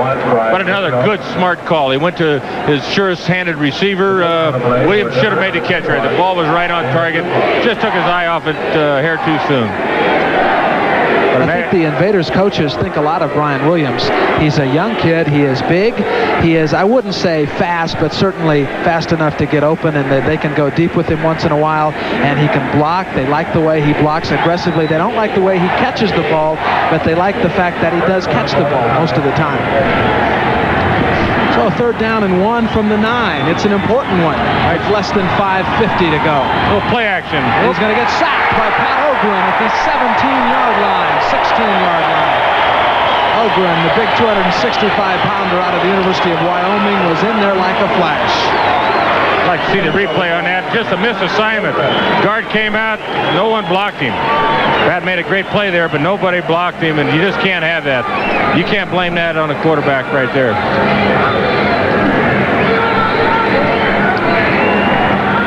The Denver Gold defense needed to come up with a big play, and they did. So it's back at the 16. It is 4th down and 8. You are down 17-0. So what do you do? Might as well go for it. 5:20 to go, third quarter. Timeout. Officials timeout. I think they ought to take the field goal. They're going to have to score at least 3 times in order to go ahead. Denver Gold is called timeout. I believe it's the Gold. Maybe they thought the Invaders were going to kick a field goal. In any case, it gives us 60 seconds. They miss it here. They walk away with no points, and it's demoralizing to the offense. So here it is, the 4th down and 8 play from the 16-yard line. Guess what? Fred's going to throw it. Got a man in the end zone, and it's tipped away. Good defensive play by number 27. That's Anthony Allen with some help from David Dumars. Tried to find Mark Lewis in the end zone. All you do right there, you give the momentum now, really switches to the goal. You let the defensive goal defense get so pumped up inside, they might play above their abilities, and, they made a great effort right there, but I don't agree with the call. I really don't. It was Dumars who really made the play. Anthony Allen helped him out. So, as we just mentioned, it all switches around. Oakland drives the ball at one point inside the 10. At one point had a 2nd and less than a yard to go. 45 seconds later, they have nothing, and Denver has the ball. 1st and 10 at the 16. 5:20 to go in the third quarter. So if you're the goal here, you want to take the ball right down the field. Harry Sidney gets it out of the eye. He gets 5, 10, almost 15, 13 yards out of it. You notice what they're doing. They're going to a 2 tight end offense. They're forcing the cornerbacks to come up and be the quick support. They're pulling up. You know, the cornerback's looking up. He's seen either a lead back or a 250-pound guard coming out on him. They're really taking advantage of that particular type of formation.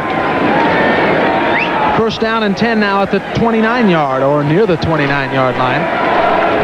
You go to that type of offense, and then that corner has to come up and make the tackles. Then you go play action pass and, you know, go for the big one. Puts a lot of pressure on the corners. This time, Bo Matthews, the big fullback, takes the ball. He is tackled by half of the defensive line. Gets it up to about the 31-yard line. It'll be 2nd and 7. If they stop him right here, the momentum will change real quickly.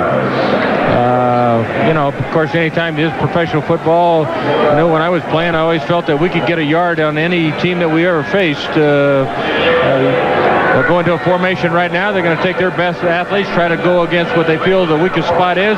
It's been right up the middle so far. We'll see what the goal does. Do you dare throw it?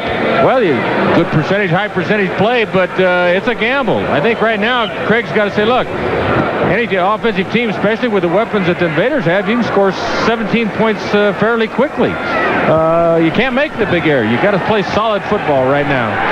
Well, not surprisingly, they have about 3 tight ends in there, a couple of big backs, and all the linemen that the laws will provide. Here's the play to Harry Sidney, and he's got the 1st down inside the 45. Derek Martin there to make the stop. Now what happens is, on a play like that, you get a hole like that, you better stop that guy as soon as you can, because he's in that defensive backfield. They start the tight end in motion, overload, go back to away from the strength of their formation, and just brute power right here. Good running, good hold, though. Look, there was nobody there, nobody in the seam. But it still wasn't a good percentage football call. I think that if you know, right now what they're really saying that we look at the Oakland Invaders, we don't respect you. We think we're stronger, more physical than you are. We're going to run the ball down your throat. Sidney's carried the ball 12 times tonight for 89 yards, including a 47-yarder for a touchdown. 20 seconds to go, third quarter. Here's the play. Guess who gets it? Harry Sidney's got a hole. He's inside the 30 to the 26. 2nd and 1 at the 17. A little over 14 minutes to go. Invaders defense must make a big play here, and it's a bootleg by Craig Penrose. He's got some open room. There's a tackle. Although it wasn't really needed, it's kind of a dangerous tackle. Penrose runs out of bounds at about the 13-yard line, it appears. Strictly a bootleg play where he's come back. His outside receiver, you'll see it right here. He bootlegs it. His outside receiver peels back so he can get the 1st down. You'll see him come in right here. He just knocks the legs out, no clip. Just protecting his quarterback. You see Penrose, how he got out of bounds. That's what a veteran quarterback will try to do. Pick up your 1st down, leave it to Sidney and the rest of his ball Isn't carriers. that, Darryl, how a quarterback gets to be a veteran? You bet. That's what they pay those running backs for, to carry that ball. 1st down and 10 at the 13. Yeah. Almost the 14. Each formation probably come back this side with a sweep. He's got it. Harry Sidney cuts back nicely. Tim Lucas is there to make the defensive play. 6'4", 225-pounder out of California. Sidney made a nice cut back, and Lucas showed some good quickness by catching up with him. Still got about 2 yards out of it, almost 2. Call it 1. 2nd and 9 at the 12. It's amazing how the goal has come back the second half, and after basically we're shut out the first quarter on their running and really open it up third quarter. I think they're probably out-rushing. They've outrushed probably the whole first half. They're just running at will right now. A couple of guys wide out. Bob Nazolik is the tight end. The I formation. Sidney is the deep man. He gets the pitch to the right. Tim Lucas is there again. Makes a play at the 20. Got a clip by the outside receiver on a crackback block. Now Denver has an opportunity to go for the juggler, to finish it, get it over with. make a crucial mistake and a good defensive play in the same play. Lucas made a nice play there. In fact, the last two, he's shown nice quickness and read the play very well. I think they called Arnold on a crack back block for clipping. So now the defense must decide if the loss is more of a gain, so to speak, than the penalty would be. Certainly they would get the extra down, or they would keep Denver from getting the extra down if they took the loss back to the 19. And that's what they will do. Got a 7-yard loss, so a 3rd and 16 at the 19. And a team that's down 17-0, still hoping to get back in the ball game with a little over 13 minutes to play. There are the third quarter stats. Oakland still leads in first downs. They're now trailing in rushing yardage. Oakland has 235 passing. They have 60 or 58 more yards total offense. But sports fans, Denver leads this football game 17-0. Penrose is in the shotgun on the 3rd and 16. Hands it off to Dave Preston, and Preston will be stopped by Monty Bennett and Dave Browning, and Gary Plummer comes in there for the fixings. They're going to the gadget plays right now. They get a little ultra-conservative down there. Penrose been moving the ball very well. I guess they elected not to throw the ball and try to get a field goal. I got to tell you what, for a guy who kicked a 57-yarder at the end of the first half, anything inside 50 now is going to feel like easy pickings, right? Nothing's easy pickings when you're kicking the ball. It's going to be probably a 40-yard field goal here or so. I don't know what the discussion is here. There's a holding call. Block in the back. Number 66 offense. Penalty decline. 4th down. So we'll call it 4th down and about 20 from the 23. With 13:07 to go. Brian Spielman comes in, and he's going to try about a, what do we call it, 23, about a 31-yarder or so, almost about a 40-yarder. 40-yard field goal. 40 yards out, it is not routine. I'm telling you, after a guy kicks a 57-yarder, 40 is routine, right? 2, 1, the 30-second clock's going to run out. It just did, and that's going to cost him 5 more yards. Oops. So now it's 45. It's not routine anymore. Brian Spielman has a tremendous leg. I think he can kick the ball 50 yards consistently. Before coming into this ball game, he missed his last 2 field goal attempts.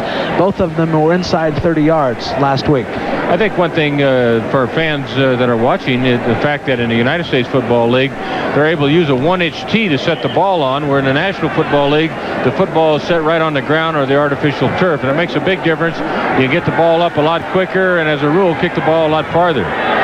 Well, 45 yards is about as far as Spielman's got to put it up. It is up. It is good. It is 20-0. Denver Gold leads it. We will take a break here with 13:01 to go in the football game, and the Denver Gold just having less than 9 minutes to go now. Denver is trying to wrap it up. They have a 20-0 lead. First down again. They're at the Oakland 37.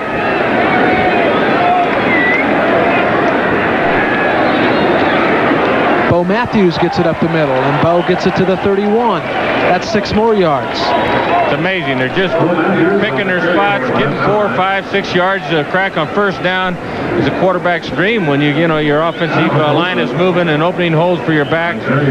You're getting that type of response out of your offensive running game. Makes your play selection that much easier. We were talking a minute ago about bringing another quarterback in the ball game. I'll bet Oakland would love to get the ball back to bring in another quarterback. Well, that's right. Penrose right now is better, and he's utilizing the running game, number 1, because it's working. Number 2, because the clock's running. It's 20-0 too. Sure.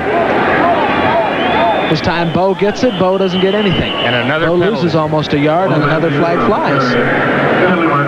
Gary Plummer again in on the tackle. John, I can't remember when I've seen so many penalties in any one game. Offense. It's a false start on number 66, an offensive lineman for Denver, George Yarno. He and his brother, both NFL veterans, both members of the Denver Gold. First opportunity they've had to play together. George played at Washington State, and John Yarno, as a backup center, played at University of Idaho. And when they had the opportunity, when Denver owner Ron Blanding said, hey, I'll hire both of you and pay both of you to play on the same team, they said it's an opportunity we couldn't pass up.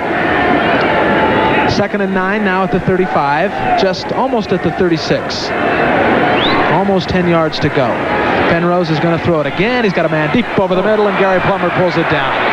Plummer, and loses the ball, pitches it back. I think he's going to be called down. He's going to be called down at the 27-yard line, almost the 27-yard line. Gary Plummer grabs the interception. He had a man there, just couldn't get it over.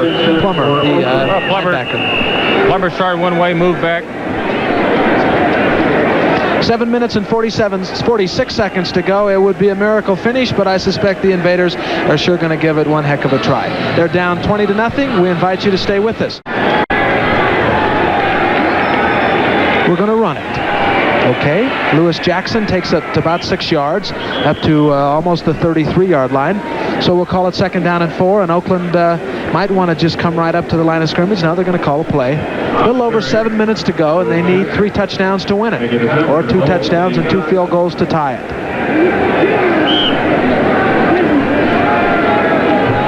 You're going to have to put the ball in the air and just take what the defense will give them, but running the football from sweeping it, it's going to take too much time off the clock to have any realistic chance of scoring 21 points here.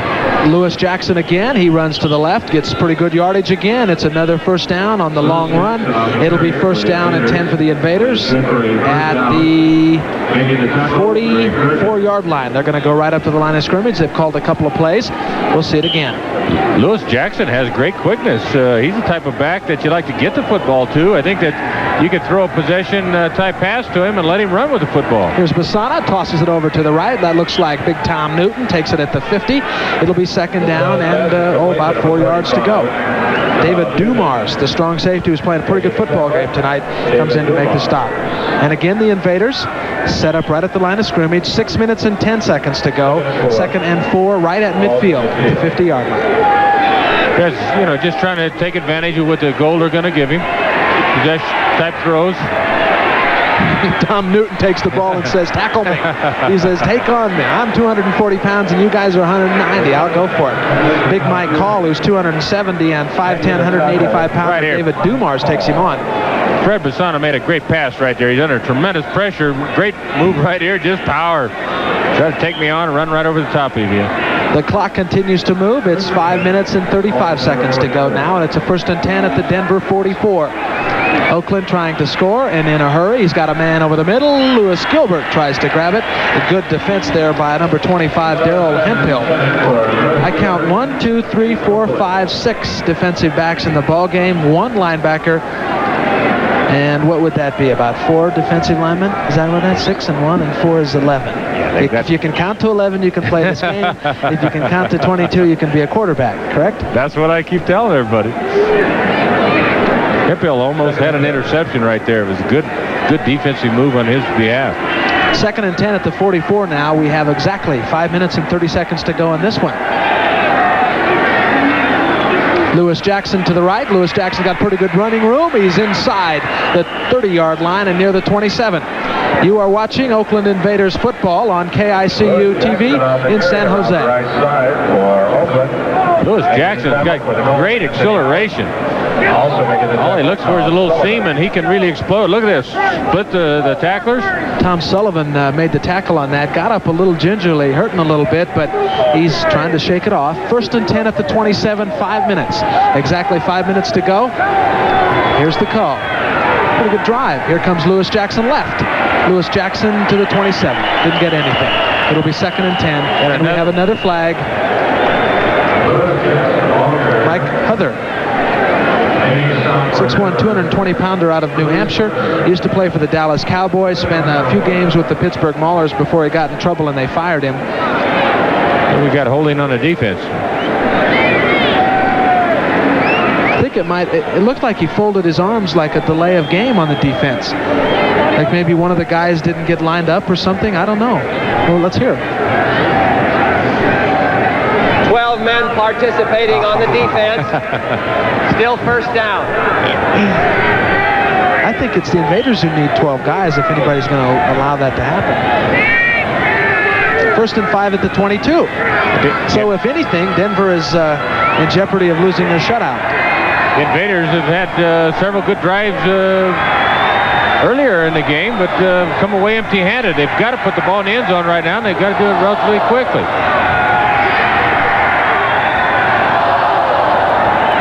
Well, the stadium is rocking a little bit now. The folks are trying to get it to happen, and Craig Penrose is hit. And hit hard by blitzing linebacker Greg Gherkin, big guy out of northern Arizona. So you got 3rd down and 5 now, and it stops the clock. Just tremendous pressure right there.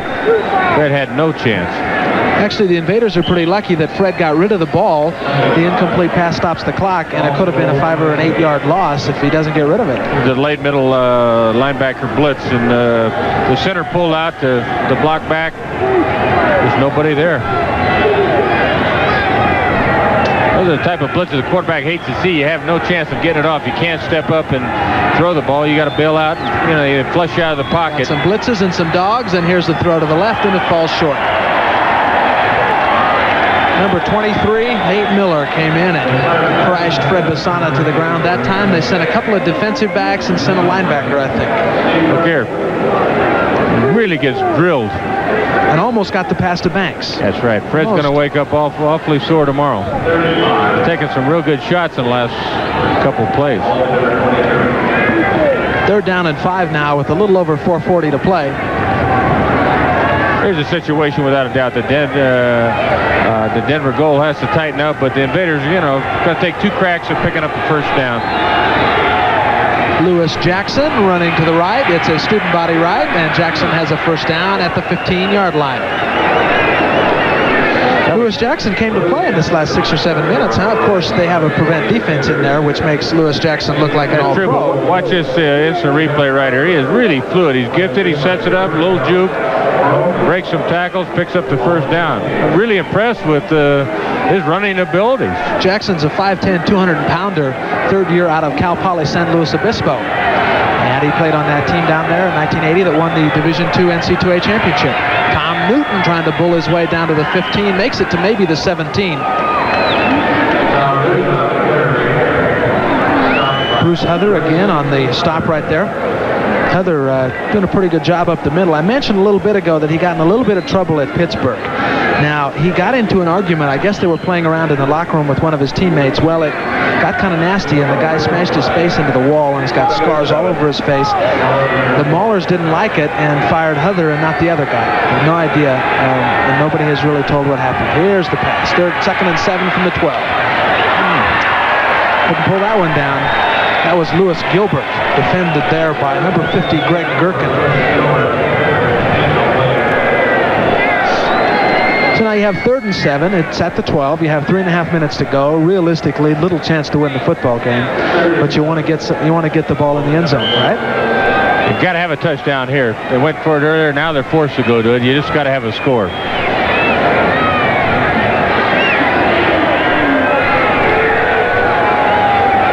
Still thinks he has a chance to hit his tight ends on hooks, or his backs hooking over the middle. There's a big void. You like to see a receiver one-on-one with a linebacker. They're going with a 4-3 now. They've got 3 linebackers in there to cover that. There's a throw in the end zone and a pass interference call. Yes. And it'll be 1st and goal at the 1. Ted Terosian, the big fullback out of Fresno State, the man whom the pass was intended for. Or is that Al Hill? Is that 82 or 32? Put on my glasses. 82. Terosian standing there cheering him on. There we go. You're confusing me, Ted. I watched Ted's career at Fresno State, and he's an outstanding fullback. Gives you 110% every game. It was a good throw by Fred right there. So it'll be a 1st down and goal. It'll be marked at about the 7-yard line, it appears. I guess you get 5 yards for that. Pass interference. Number 27 defense. 1st down. Automatic 1st down. No, that's the important thing. Pass. If he doesn't trip fall right now, he's got a chance to catch it. 3:24 to go. Certainly can't make it very easy. There's a pass off to the right side. Lewis Gilbert gets it out of bounds. He picked up maybe 5, probably 4 yards out of it, down to the 7. It'll be second and goal from the 7. Now 3 minutes and 20 seconds to go. You can score 3 touchdowns in that time, but you got to score in a hurry here. You know, every coaching staff has their own philosophy, but I think down here, you know, for the fans who are watching this game, if you get a completion, you got to put the ball in the end zone. It doesn't really do you much good to, you know, to pick up 5 yards and you're still not in the end zone. You got to throw the football down the field, look for the completion, get it in the end zone. Here is the play. Second and goal at the 7. But he's looking to the left. Now he looks back to the right. He's got a man there, and that could have been intercepted. Anthony Allen saw 99 yards. He saw all of the real estate in front of him. I think it would have been 101 yards. He had nothing but real estate ahead of him.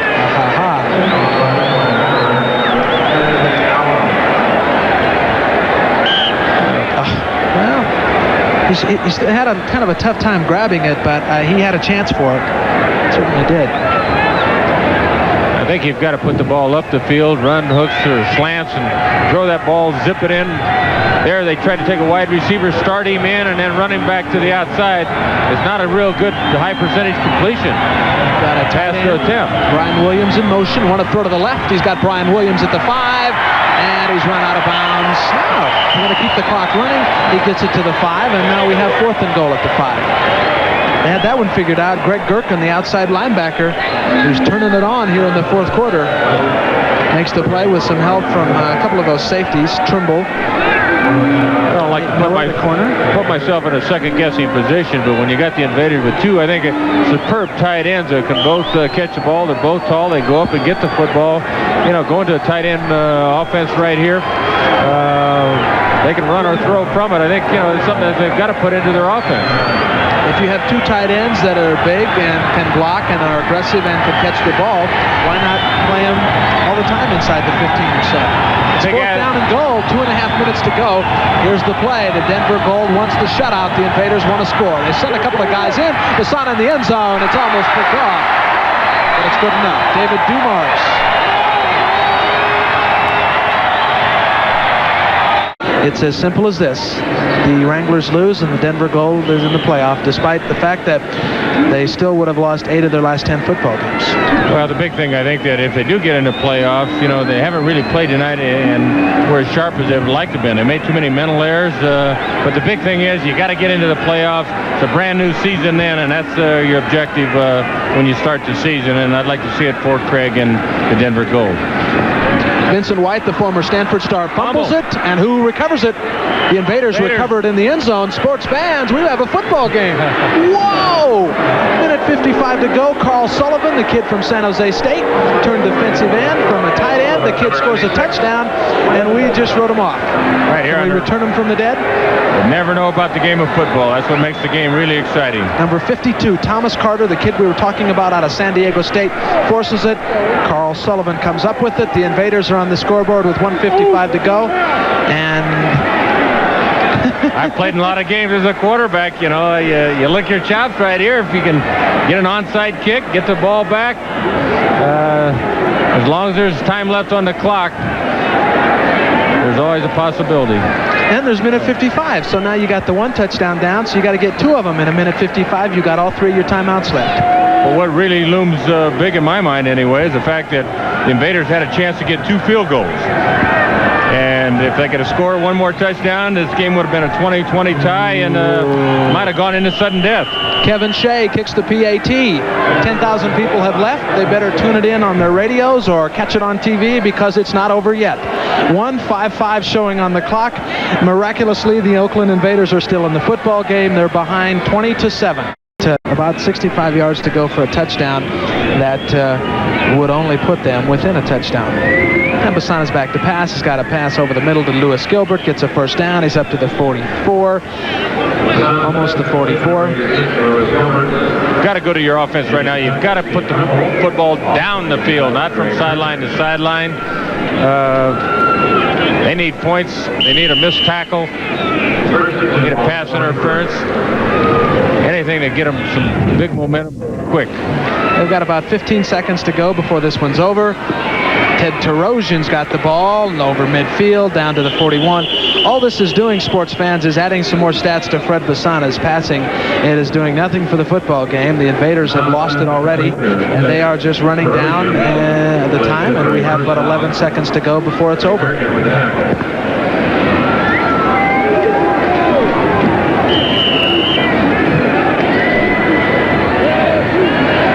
Clock's running right here. Probably should be the last play of the game. There's Lewis Jackson. Will be the last play of the game. Goes out of bounds. The clock has already expired. The Denver Gold still with some chances. There's a fight going on in midfield, but for goodness sakes, it's pretty ridiculous. 20-7, Denver wins it.